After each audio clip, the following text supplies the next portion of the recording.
Saber que o nosso Jesus, Ele morreu por cada um de nós que estamos aqui presentes.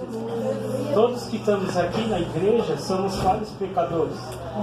Mas Deus, Ele deu a vida dele, Jesus morreu, sabendo que se Ele não tivesse morrido por cada um de nós, Ele não precisaria ter morrido.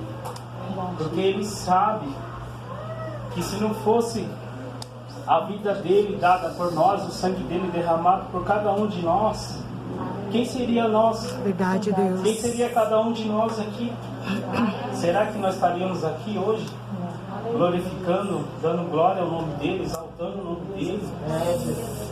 Para mim é uma honra. Cada vez que Deus me usa para poder falar do nome dele. Glória a Deus. Muitos que vocês não me conhecem, eu sou um ex-presidiário. E estou aqui hoje falando da glória dele. Aleluia, Deus. Porque Deus tirou eu lá do caso. Aleluia, Deus. Ele já sabia o meu chamado. Aleluia. E hoje eu tenho um maior prazer e uma honra e gratidão a Ele de poder glorificar o nome dele. Aleluia.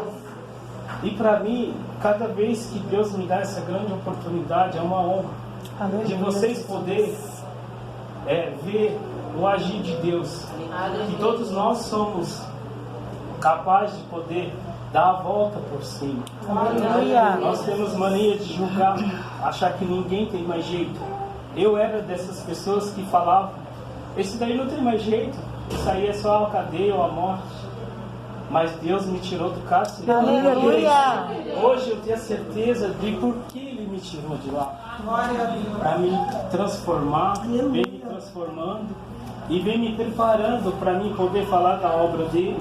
Glória a Do amor Deus. dele, da humildade dele. Então, para mim, sempre vai ser um prazer de falar do nome de Deus. Aleluia, Deus. E eu fico muito grato de vocês terem convidado a irmã.